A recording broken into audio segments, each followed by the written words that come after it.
All right, here you go. This is the secret sauce. So let's start at the top. 0 to 250K. This is annual income. 250 to 500, 500 to a million, million to 5, 5 to 10, 10 to 50.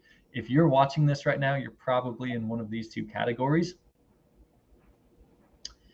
So 100% of that real revenue goes into the income account, and then profit 5 and 10% or 10% goes in that profit account. Owner's pay 50 to 25 owner pay, tax 15%, operating expense 30 to 40%.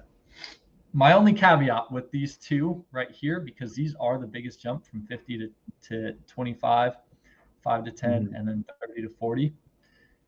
My only caveat with that is like if you're at like 200K and you plan and your goal is to get to like 300K plus, right, in this range, make a little bit of a sacrifice and make that transition. Pay yourself maybe like 30%, and then pop this bad boy to 40%. That'd be my only caveat right here. Is like this transition from 0 to 250, 250 to 500 is you can be willing to pay yourself less to make that transition, because sometimes that extra little bit of OpEx is what allows you to get more jobs, hire somebody, XYZ, in order to hit that 500K. But don't go down to like 20%, right? Like do not go below 25%. If you cannot pay yourself at 25% of your revenue being owner's pay at this price point or at this revenue point,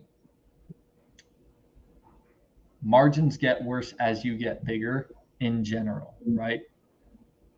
And the reason for that is because you have more overhead. At 0 to 250K as a contractor, you can work out of a truck.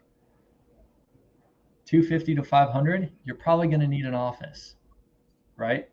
You're probably going to need an admin person. You're probably going to need another employee. You're probably going to need some sort of something somewhere that's going to cost you more money. As overhead increases, you're going to hit this point, right? You're going to be profitable, and then you're going to hit this point where the overhead is going to be a higher percentage of your revenue as you make that jump into more overhead infrastructure commitments. The nice thing about some of that overhead expense is it becomes linearly less percent as revenue increases, right? If you sign a lease for $3,000, the lease is $3,000 whether you're making 500K or 3 million, right? So you are going to hit this point of like, oh shoot, which is why you see, right, this profit is 5, 10, and it actually jumps up to 15% and then drops down to 10%, is because this right here is going to be, for most businesses, their highest profit margin point. And then that 1 to 5, it gets kind of slim, because you do, in order to get to 5 million, the amount of management that most businesses need and the amount of infrastructure and capital and overhead, it is significant, right? I mean, you're going from 50 to 65% of your revenue is spent, but it stays like that the whole, like it doesn't change after that. So that's the percentages explained. So this is a good place to start. If you're setting up your accounts, you can start with these numbers, think through it if they make sense for you. But why does the owner's pay drop to 0 at the highest category? Bro, do you want to be running your own company at 50 million? No, bro, you're going to hire a CEO and pay him $2-3 million to run that. And it's going to come out of OpEx. You're going to be a shareholder of the company, make 20%. That's the dream, right? That's my dream. I don't want to get paid as an operator in my company. Like,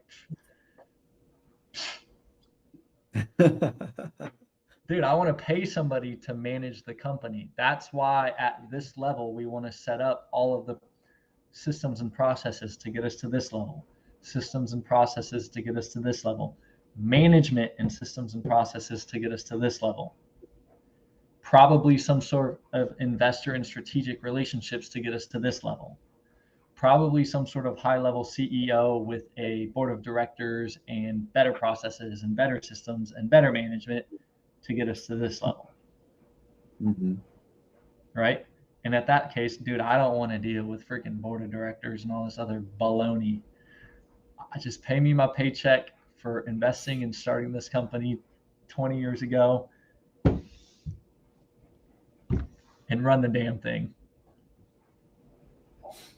Awesome. So yeah, that chart, it's kind of like setting, it's kind of like thinking long term, is like you're setting yourself up for the next stage. You're always doing things the way that you'll do them at the next stage when your company's bigger, when there's more people involved, more overhead. So it's almost like you're practicing for the big leagues. Like do things the right way from the beginning, and then you won't have to change them. You won't have to spend a week reorganizing your books ever again, because you did it once and you're done.